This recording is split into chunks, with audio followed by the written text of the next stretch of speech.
भोपाल के अंदर आज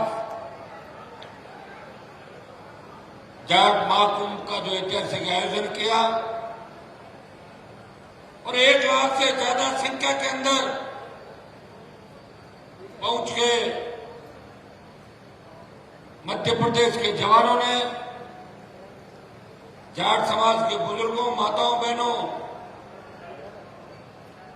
और तमाम देश के कोने कोने से अपने अपने साधनों से इस महाकुंभ को सफल बनाने आए तमाम मेरे भाइयों का मैं हृदय से इस झीलों की नगरी भोपाल के अंदर स्वागत करता हूं, अभिनंदन करता हूं। जोरदार जयकारा लगाएं। जय बोले जगाजी महाराज की। पहले जब हम बच्चे थे, स्कूल में पढ़ा करते थे, तब मध्य प्रदेश का नाम आता तो हम सोचा करते थे कि जाटों की संख्या कम है। हमारे उधर अकाल पड़ते थे और लोग मालवा की तरफ जाते थे और मालवा जहां की जमीनें सबसे उपजाऊ देश के अंदर, और मालवा की एक खासियत है, जो मालवा के अंदर आ गया वो मालवा का होकर रह गया। और मध्य प्रदेश जब हमने देखा पिछले 15-20 साल से जिस तरह मध्य प्रदेश का जवान आगे बढ़ा,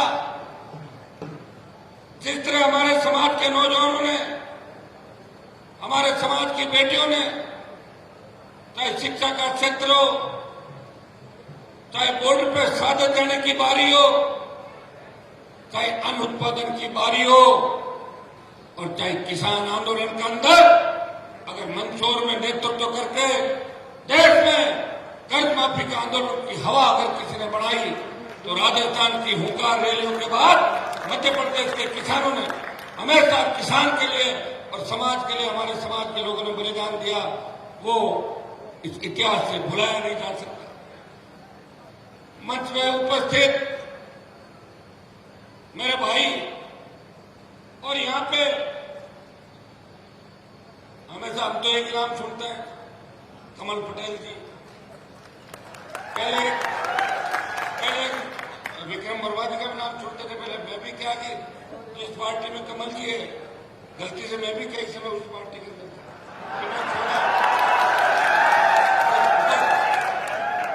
क्योंकि हमारी मजबूरियां थी वहां पे।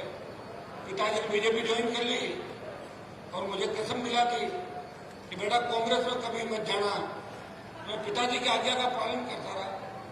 और उस जगह मारवाड़ के अंदर जहां भारतीय जनता पार्टी का कोई नाम लेवा नहीं था, उस जगह मेरे पिताजी बीजेपी के अंदर आए तो नाथूराम मिर्जा का दबदबा था। आप तो जानते हैं सारी बातें। और यूनिवर्सिटी का अध्यक्ष रहते हुए मैं लगातार लंबा चलता रहा।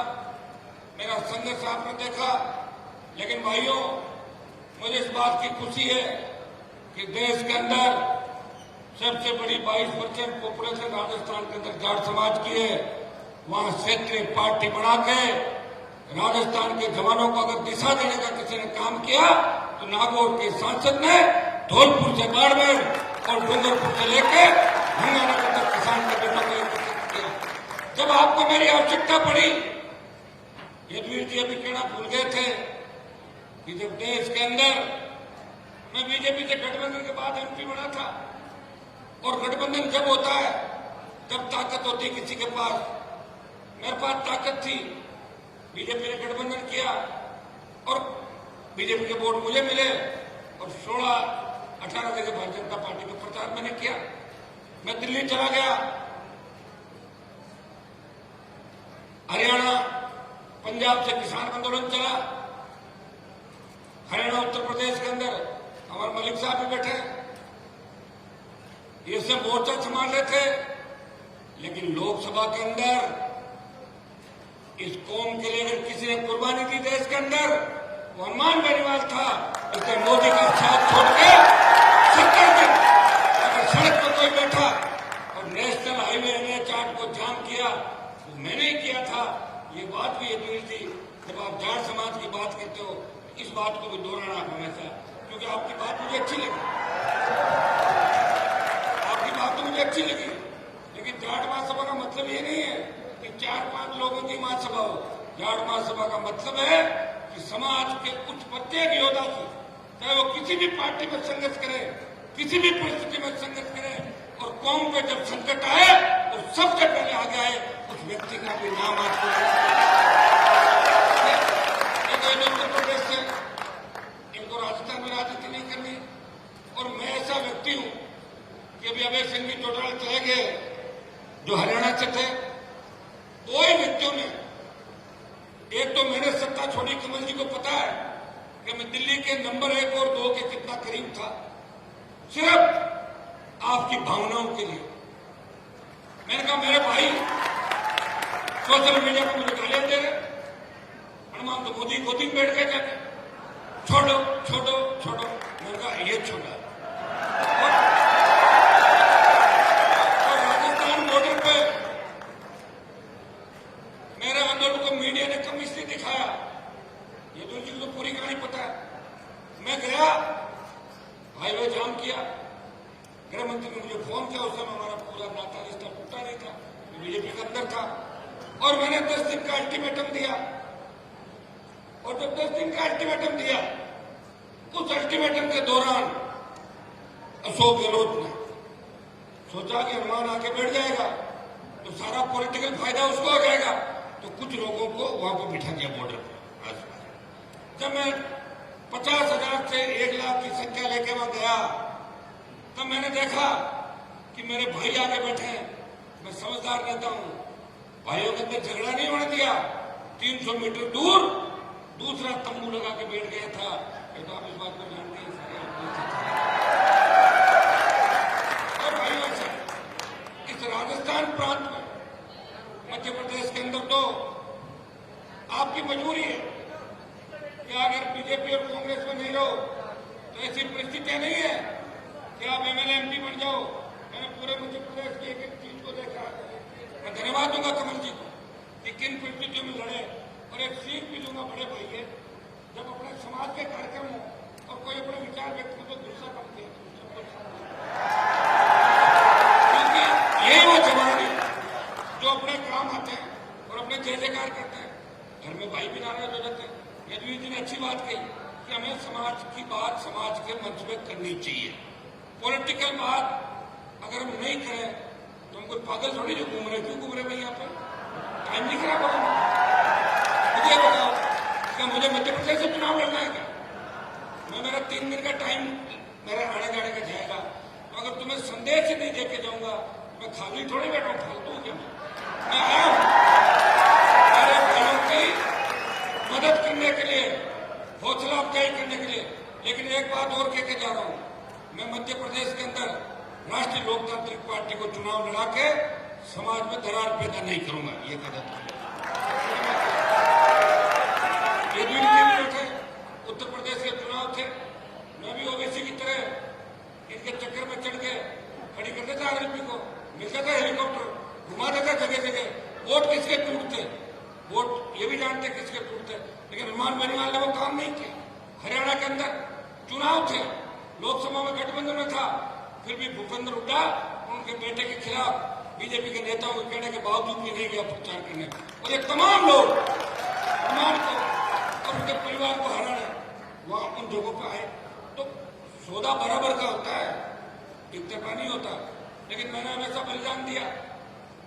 मेरा पूरा इतिहास जब उठा के आप देखोगे कि राजनीति के अंदर कमल जी मंत्री बने, मैं भी बन जाता 2003 के अंदर। मेरा कौन था वसुंधरा, जमीन का झगड़ा तो था नहीं मेरा वसुंधरा। 3 में मंत्री बनता, 8 में फिर बनता पाड़ा बदल के, 13 में फिर बनता, 18 में बनता और मोदी जी के साथ दिल्ली में बढ़ जाता। भाइयों, किसान आंदोलन में अकाली चले गए, वो तो सत्ता का सुख भोगे हुए थे, मुख्यमंत्री से लंबे समय तक क्या फर्क पड़ गया? देश की सबसे नई पार्टी राष्ट्रीय लोकतांत्रिक पार्टी, जो राजस्थान में बड़े बड़े नेता हुए, राजस्थान में 70 साल पार्टी नहीं बना पाए, कांग्रेस छोड़ी, भाजपा, कभी लोकदल, कभी कभी जनता दल, कभी दमकीपा, कभी बसपा, पार्टी बना के जो सबसे नई पार्टी थी, जब समाज को आवश्यकता पड़ी एक झटके में पार्टी छोड़ दी और NH 8 जो गुजर अड़चन आंदोलन के समय भी बंद नहीं हुआ था उसको बंद किया हनुमान बेनीवाल। और दूसरे आपके हरियाणा के अंदर जिस व्यक्ति ने MLA से इस्तीफा दिया, बेसिक चौटाला बैठे थे, उन्होंने भी बड़ी कुर्बानी दी। अगर वो चुनाव हार जाते तो 3-4-5 जीत हुई। तो जो व्यक्ति कुछ करता है, लड़ता है, उसको समाज हमेशा याद करता है। मैं तो आपसे यही कहना चाहूंगा सबसे कि कोई बीजेपी के अंदर बैठ के अपने समाज का भला कर रहा है, कोई कांग्रेस में कर रहा है, कोई RLP में बैठा, मैं तुम्हारे कम से कम ताकत बनाऊं जवानों के देश के अंदर, मैं वहां बैठा हूं। कोई व्यक्ति अपना बॉर्डर पे रखवाले कर रहा है, कोई जम्मू कश्मीर में कर रहा है। अपने मतभेद हो सकते हैं, मनभेद नहीं हो सकते। अभी जो मुख्यमंत्री ने यहाँ कुछ घोषणाएं करी और ये आपके तेजा जी कल्याण बोर्ड का गठन किया, तो मैं धन्यवाद दूंगा मध्य प्रदेश के मुख्यमंत्री का और कमल जी का विशेष रूप से कि ये मुख्यमंत्री को सिखा के लाए और घोषणा करेंगे चुनाव का कोई ना। और ये भी कहा होगा कि 1 लाख बैठे यहाँ पे, सारे साधन संपन्न है और वो भी किसान वर्ग से आते हैं मुख्यमंत्री, OBC के व्यक्ति है। अपने समाज के प्रति मेरे हिसाब से उनकी भावनाएं ठीक है, ठीक बात करके गए। ये वीर तेजा जी कल्याण बोर्ड का गठन किया, तो इसमें कमल जी फिर अध्यक्ष किसी तेजा जी के भक्त में बनवाना, एक मंत्री का दर्जा और मिल जाएगा। एक तेजा जी महाराज के निर्वाण दिवस, तेजा दशमी पर एक दिन का जो अवकाश किया, उसके लिए भी आप बधाई के पात्र हो। क्योंकि ऐसा है, करेंगे तो कोई जो सरकार के अंदर होंगे, लोकतंत्र के अंदर दो ही लोगों की चलती है, या तो सत्ता की चाबी हो, अपने लोगों का भला कर लो, या जनता की ताकत हो, सरकार को झुका दो। जनता की ताकत से प्रयास करें। देश में प्रधानमंत्री जी को अगर किसी ने झुकाया देश के लिए, तो किसान आंदोलन करना, देश का किसान और अगुवाई किसने की, जाट समाज ने अगुवाई की और हमारे जैसे लोगों ने कुर्बानियां दी। कई लोग, कई महिलाएं, 1000 लोगों ने शहादत दी। तो भाइयों, उसके बाद 3 कृषि बिल वापिस हुए थे। तो ये तो इतिहास है, इसलिए अपनी कौम के इतिहास की बात करना कोई पॉलिटिकल बात नहीं होती। हमारे भाई जो हुड्डा जी ने गीत प्रस्तुत किया था, मैं इनके सुनता रहता हूँ। उस समय चूंकि मैं हरियाणा में राजनीति नहीं करना चाहता, इसलिए आप कह रहे तो वो दोनों तीनों टीकरी बॉर्डर और जो 2-3 बॉर्डर थे, वहां भी नहीं गया। मुझे पता था वहां तो हमारे एक बार हमारा समाज के CM बन गए, वही बहुत है। 15-20 में जो CM के दावेदार पहले से बैठे, लेकिन मैं कहीं ऐसी जगह जाके अपना समय नहीं खराब करता और अपने लोगों को मदद करता हूं। और इसीलिए देश का नौजवान हनुमान बेनीवाल से प्यार करता है। एक बात लोग और कहते हैं हनुमान बेनीवाल तो नौजवानों को खराब कर रहा है। आप ये बताएं, अगर मैं ही नौजवानों को खराब कर रहा हूं, उस देवता के दर्शन करवा दो जो नौजवानों के नेतृत्व कर रहा हूं, उसे दर्शन करवा दो। भाइयों, जब अग्निपथ आया था देश के अंदर, इस लोकसभा के अंदर कांग्रेस पार्टी ने अग्निपथ का विरोध नहीं किया। वोट के लिए आ जाएंगे कांग्रेस के लोग आपके बीच। मैं उस दिन था लोकसभा के अंदर, मैंने कांग्रेस के लोगों से बात करी। मैंने कहा अग्निपथ के मामले में आप लोग भी साथ रहो। मैं तो एक हूं अंदर भाई, संख्या तो दूसरे दलों की ज्यादा है। तो कांग्रेस वालों ने कहा हम भी अग्निपथ की बात करेंगे। और जैसे ही लोकसभा चली, इतने में कांग्रेस वाले दूसरी तख्ती लाए और मेरे हाथ में थी अग्निपथ। वो लाए, ED की कार्रवाई बंद करो, सोनिया पर भ्रष्टाचार का आरोप कम करो। चले गए। अकेला व्यक्ति पार्लियामेंट में लड़ रहा है। मेरे परिवार की कोई सेना में नहीं है, लेकिन मुझे लड़ना था देश के जवानों के लिए। आज इतिहास उठा के आप देखोगे कि आजादी के आंदोलन से लेकर 62-65-71 कारगिल की लड़ाई के अंदर अगर सबसे ज्यादा शहादत किसी कौम ने दी, हमारी कौम ने दी। अग्निपथ का सबसे बड़ा अगर नुकसान होगा, हमारी कौम का होगा। इसलिए भाइयों, हनुमान बेनीवाल के मन के अंदर इस कौम के प्रति पीड़ा है। मंत्री तो 20 साल पहले बन जाता, मंत्री बनना ही नहीं मुझे। संतरी बढ़कर सेवा करनी है आपकी। जब चाहूं दिल्ली में बढ़ जाऊं और जब चाहूं राजस्थान में 5-7 मंत्री बनवा लूं, ये काम नहीं करना। मुझे करना है राजस्थान की सत्ता पे तेजा जी के भक्त को राजस्थान का मुख्यमंत्री बनाना।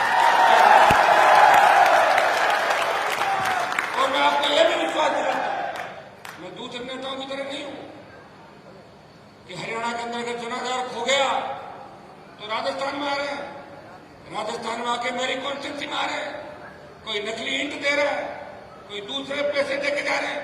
भाइयों, हमने तो ये काम नहीं किया और मैं उनको चेतावनी देना चाहता हूं कि आप मेरे इलाके के अंदर आके मुझे छेड़ोगे तो मैं 1 रुपया कोई डालता है 100 रुपया उसका जरूर डालता हूं। अग्निपथ के खिलाफ देश में एक ही प्रदर्शन हुआ था। जोधपुर में 2 लाख जवानों की रैली करके हमने दिल्ली सरकार को चेतावनी दी कि अग्निपथ वापस लो और ये अधिकारियों के कहने से जो अग्निपथ आया इसको हमारे जो बच्चे हैं सेना के अंदर जो जा रहे हैं अग्निवीर बनने के बाद जिस तरह वापस आ रहे हैं, ये कमल जी बैठे हैं, ये बात दिल्ली में आप ये समझाओ कि हिमाचल के अंदर जो सरकार आपकी गई और कर्नाटक के अंदर आ रहे हो तो ये अग्निपथ योजना का बहुत बड़ा असर हिमाचल के अंदर और कर्नाटक के अंदर है। और समय रहते अगर आप मामले को नहीं संभालोगे तो अब की बार जो महाभारत हो रहा है ना 4 स्टेट के अंदर, अगर ये चले गए फिर कुछ भी नहीं बचेगा। फिर मैं आपसे बात करूंगा तो तैयार हो, कोई दिक्कत नहीं, अपन मिलने का दोनों भाई कर लेंगे, लेकिन फिर ये मामला हाथ से चला जाएगा। और एक बात, आज हमारी बेटियों का हम सम्मान कर रहे हैं, जो मेडल लेके आई, अंतर्राष्ट्रीय स्तर की हमारी बेटियां, पहलवान बेटे रुको, जंतर मंत्र पे बैठी है। मुझे लोगों ने कहा बाहुबली है, मैंने कहा जाटों से बड़े बाहुबली कौन हो गए देश के अंदर भाई। मैं सबसे पहला एमपी हूं देश का, सबसे पहला सांसद, पूर्व सांसद तो कोई भी चला गया होगा, देश का पहला सांसद जंतर मंत्र पे जाता है। मेरे नागौर की तो किसी लड़की ने इंटरनेशनल मेडल नहीं लिया। हरियाणा यूपी की बच्चे हैं, सारे बच्चे हमारे। अगर हम राज्यों में और जिलों में बांट लेंगे कौम को तो फिर बचेगी कहाँ बचेगी बताओ मुझे। हम जब देश के अंदर सब एकजुट होते हैं और उसके साथ हमारे साथ जाट, गुर्जर, धाकड़, यादव, दूसरी और हम कम्युनिटी को सबको साथ लेते हैं, डांगी, पटेल, पाटीदार, तब जाके किसानों का कुनबा बढ़ता। चौधरी चरण सिंह इसलिए प्रधानमंत्री बनते थे कि मुस्लिम से तमाम जातियों को देश में साथ लेके चले थे। भाइयों, उन बेटियों को न्याय दिलाने अगर सबसे पहले गया और पूरे राजस्थान के अंदर 33 जिला मुख्यालयों पे उस बाहुबली के खिलाफ प्रदर्शन करा के पहलवानों का समर्थन किया तो नागौर के सांसद ने किया था, किसी कांग्रेस के नेता ने नहीं किया था। मैं आपको इतना विश्वास दिलाता हूं कि आपकी हर लड़ाई के अंदर हम आपके साथ हैं। मेरे पास नौजवान आए थे जिन्होंने कहा कि हमारे समाज के जो महापुरुष हुए थे,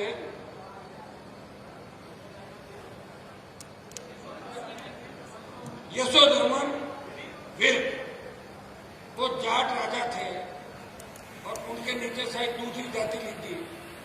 तो मंत्री जी आप भी बात करें, चुनाव का टाइम है, मैं भी दिल्ली वालों को दिखाऊंगा तो मेरे हिसाब से चुनाव का टाइम मामला बैठ सकता है। कम से कम हमारा राजा तो छीन के कोई दूसरा नहीं ले गए, राजा तो हमारे जो उनको रखो। भाइयों, पानीपत मूवी के अंदर आपने देखा होगा, जब पानीपत मूवी के अंदर महाराजा सूरजमल के इतिहास के साथ छेड़खानी की गई तो लोकसभा के अंदर पोस्ट से जला के फेंकने वाला कोई सांसद था, वो नागौर का सांसद था और पानीपत मूवी से तमाम दर्शक हरियाणा के अंदर मलिक साहब भी थे आरक्षण आंदोलन के अंदर, लेकिन 4.5 साल से अभी मैं मंच पे एक ही पीड़ा जाहिर कर रहा था कि साहब मुझे कोई देश में तो चुनाव लड़ने नहीं, मेरा तो एक मिशन है। राजस्थान में क्षेत्रीय पार्टी की लंबे समय से डिमांड थी, राजस्थान में क्षेत्रीय पार्टी नहीं बनी, हरियाणा में क्षेत्रीय पार्टी भी बनी, हमारे समाज के सीएम भी रहे, यूपी में सीएम रहे और यूपी के प्रधानमंत्री रहे, दिल्ली के सीएम रहे, लेकिन राजस्थान में सीएम नहीं बना। 50-52 विधायक हुआ करते थे, आज भी 38-40 एमएलए, और 38-40 में से अगर 20 किसी की वजह से एमएलए है तो हनुमान बेनीवाल की वजह से, जिनको जिताया राजस्थान के अंदर। पार्टी के वोट बैंक की अगर चिंता करता तो वोट बैंक तो मेरा बढ़ जाता, 9 लाख से 17-18 लाख हो जाता, लेकिन हमें एमएलए घट जाते। मैंने मेरे समाज के साथ साथ कई शेड्यूल कास्ट के विधायकों की, अन्य पिछड़े हमारे जो गुर्जर समाज के भाइयों की, उनकी भी मदद की। और आपको पता होगा जब 2018 के अंदर राजस्थान में मुख्यमंत्री का चयन हो रहा था, एक विधायक सपोर्ट के लिए जा रहा था, तब सचिन पायलट ने मुझे कहा कि हनुमान जी, अगर आप अपने तीनों विधायक मुझे देते हो तो मैं सीएम बन सकता हूं। मैंने प्रेस कॉन्फ्रेंस करके कहा कि जाट भी तेजा जी की जय बोलते हैं और गुर्जर भी तेजा जी की जय बोलते हैं, ये हमारे भाई है, पायलट को सपोर्ट करता हूं। अगर ऐसा कोई कह सकता है मुझे बताएं। ये हम वो हैं जो कहते हैं वो करते हैं। पॉलिटिकल माइलेज लेने की हमें कोई आवश्यकता नहीं। हमारा संघर्ष सबके सामने, एक व्यक्ति लड़ाई लड़ रहा है। मेरे पिताजी कोई मुख्यमंत्री नहीं थे, मेरे दादाजी कोई दिल्ली के नेता नहीं थे, हाँ विधायक जरूर थे। एक गांव की स्कूल से पढ़ के विश्वविद्यालय की राजनीति से विकट विपरीत परिस्थितियों में तमाम समाज के बड़े लोग जिसके खिलाफ रहे राजस्थान के अंदर, उनसे निकलता हुआ एक व्यक्ति सत्ता को ठोकर मारते हुए आगे बढ़ता है और देश के प्रधानमंत्री का साथ छोड़ के 70 दिन अगर कोई एमपी सड़क पर बैठता है किसान और समाज के लिए, नागौर का सांसद है जो अपने भाइयों की दुख तकलीफ को समझता है। भाइयों, हजारों ऐसे उदाहरण होंगे इस राजनीति के अंदर, राजस्थान के अंदर, जिस तरह नौजवानों को लड़के उनको लड़ना सिखाया। मैं यूनिवर्सिटी का अध्यक्ष था, मुझे पता है कि हमारे बाबूजी जो जिले थे वहां लोग ज्ञापन देने के लिए जाते थे, एक हेड कांस्टेबल आता था, अब हमारी जब मर्जी हो बुला लो डीजी की सड़क पे, चीफ सेक्रेटरी को बुला लो, आईजी को बुला लो, घुस जाते लोग कार्यालयों के अंदर। ये लड़ना सिखाया नौजवानों को राजस्थान में, और लड़ना किसने सिखाया? हनुमान बेनीवाल ने सिखाया। और मेरा कोई एक बिजनेस होता, मैं कोई गलत काम करता तो निश्चित रूप से ईडी और सीबीआई और सीआईडी मेरे घर पे भी आ जाती। आप अच्छी तरह इस बात को जानते हो। हनुमान बेनीवाल संघर्ष कर रहा है आपके लिए। मैंने एक घोषणा इसलिए की कमल जी यहाँ पे कि कल को आप ये सोच लो कि चुनाव का टाइम है कि हनुमान जी को तो या चुनाव आरोपी को नहीं लड़ना, वैसे लोग लड़ा सकते हैं, पॉलिटिकल पार्टी कहीं भी उम्मीदवार खड़े कर सकती है, लेकिन मुझे चिंता है मेरे समाज की, मेरे भाइयों की, कि मैं अगर मध्य प्रदेश, हरियाणा, यूपी या दूसरी जगहों पे कैंडिडेट लड़ाऊंगा तो मेरे समाज का और किसानों का नुकसान होगा। इसलिए मेरा उद्देश्य सिर्फ राजस्थान है, और राजस्थान के अंदर मैं विश्वास दिलाता हूं कि इस बार जिस तरह नौजवानों की भुजाएं फड़क रही है, जिस तरह तेजा जी के भक्त राजस्थान की सड़कों पर निकले, इस बार मुकाबला कांटे का होगा। कांग्रेस तीसरे नंबर पर चली जाएगी और मुकाबला राष्ट्रीय लोकतांत्रिक पार्टी और भारतीय जनता पार्टी का राजस्थान के अंदर होगा। इस बात को आपको ध्यान रखना है। मैं ये तो नहीं कहूंगा चुनाव आपका साथ साथ है, या आप अपने हिसाब से काम करें, लेकिन राजस्थान में मेरा ध्यान जरूर रखना, क्योंकि आप अगर मेरा ध्यान रखोगे तभी मैं जयपुर और दिल्ली के अंदर आपका ध्यान रख पाऊंगा। भाइयों, आज कुछ हमारी जो डिमांड थी, कुछ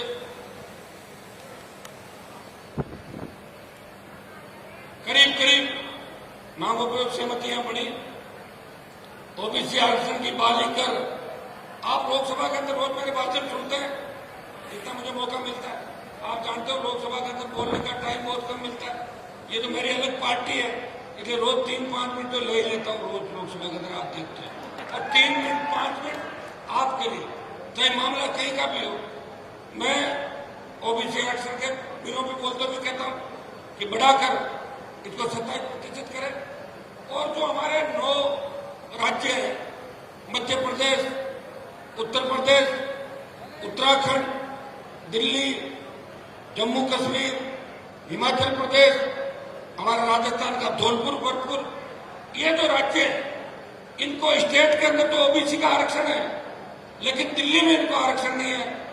लोकसभा के अंदर कई बार इस मामले को उठाया, मैं आपको विश्वास दिलाता हूं, मध्य प्रदेश से कमल जी पैरोकारी करेंगे, यदुवीर जी मलिक साहब बैठे हैं, हम सब मिलकर प्रयास करेंगे। जब वचन ये कहने के दिया है बीजेपी के नेताओं ने उस समय कि वे आरक्षण देंगे, तो ये चुनावी साल है, जो मानसून सत्र होगा इसमें पुनः मैं भी पुरजोर तरीके से लोकसभा का जो हमारा हाउस के अंदर जहां हम बात रख सकते हैं, जो प्लेटफॉर्म है हमारा, उसमें पुरजोर तरीके से बात को उठाएंगे।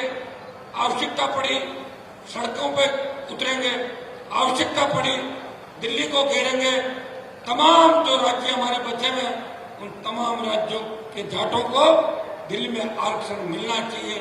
मैं तो दिल्ली के अंदर ये भी बात उठाई थी कि सिद्ध समाज और विष्णोई समाज जो हमारे ही भाई है, कोई 400 साल पहले जाट समाज से निकल के गए, कोई 450 साल पहले गए, जड़सिक हमारे भाई हैं, जो धनावंशी स्वामी है, इन सब लोगों से जिनसे हमारा खून का रिश्ता है, इन लोगों को भी स्टेट के अंदर ओबीसी का आरक्षण है राजस्थान और दूसरे राज्यों में, तो उनको केंद्र में आरक्षण मिलना चाहिए। ये लोकसभा के अंदर रोज आप इस बात को सुनते हो कि एक व्यक्ति जो लोकसभा में बैठा रहता है रात की 12 बजे तक इंतजार करता है कि कब मेरा बोलने का नंबर आए और कब मैं मेरे भाइयों के लिए, किसानों के लिए, मेरे समाज के लिए, शोषित पीड़ित तबके के लिए आवाज उठाऊं और बात करूं। मुझे खुशी है कि आज आपने मध्य प्रदेश के अंदर 1 लाख की संख्या में इकट्ठे होकर देश के अंदर संदेश दे दिया कि देश की सरकारें, राज्य की सरकारें सुन ले कि हमारे हितों में अगर कुठाराघात हुआ तो हम बर्दाश्त नहीं करेंगे और हमसे अगर मिला के चलोगे तो 7 दिन में भी जाटों को कोई मुकाबला नहीं।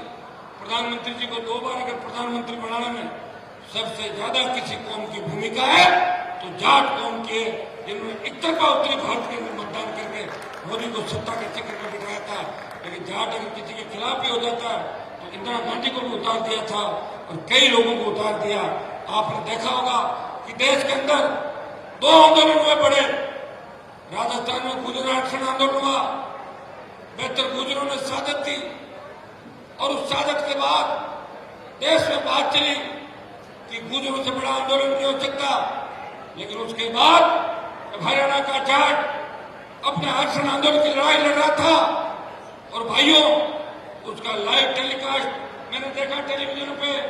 कई जो लोग थे वहां उन्होंने आंखों देखी बताई कि मिलिट्री भाग गई थी और ऐसी लड़ाई या तो महाभारत के अंदर हुई थी, ये हरियाणा के जाट आरक्षण आंदोलन के अंदर जाट नौजवानों ने सरकार के छक्के छुड़ा दिए थे।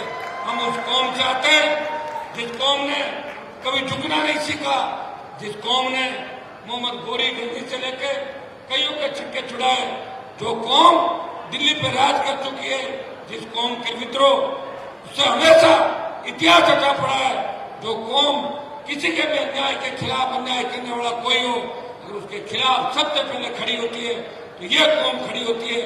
हमें इस बात का ध्यान रखना है, जोश रखना है, लेकिन जोश में होश भी रखना है। जोश के अंदर एक चीज का ध्यान रखना है कि अपने आदमी का नुकसान मत करना जोश में कि चलो अरे कहां चल रहे हो अपना सामने वहां रुक जाना है। जोश में होश, ज्यादा गुस्सा है तो ठंडा पानी पी लो तो ठीक है। और कमल जी का ध्यान रखना भी चाहिए, आप ही देख नहीं रहे। और हम सब बैठे तो देखिए कि हमारे मन में कहीं न कहीं आपके प्रति प्रेम था कि हम सब आए। और हमें पता है कि मध्य प्रदेश के जो जाट समाज के लोग पहले कमा के खाने के लिए हमारे लोग इधर आते थे। आप जमींदार हो, बड़ी अच्छी जमीन है मध्य प्रदेश मारवा की, मजबूत हो, आप आगे बढ़ो, शिक्षित बनो और प्रदेश में राज करो। देश में आजकल कोई जरूरी नहीं है। मुझे ये बताया कि करीब 30 लाख से ज्यादा संख्या, तो बहुत बड़ी 30 लाख से ज्यादा जनसंख्या तो बहुत बड़ी होती है स्टेट के अंदर। तो भाइयों राजस्थान में तो हमारे गहलोत साहब का पूरा समाज तो वोट बीजेपी को देता है और मुख्यमंत्री वो बन जाते हैं। बताओ, ये पता नहीं लगता कि सीएम कौन का बन सकता है, पीएम कौन की जाति का हो सकता है।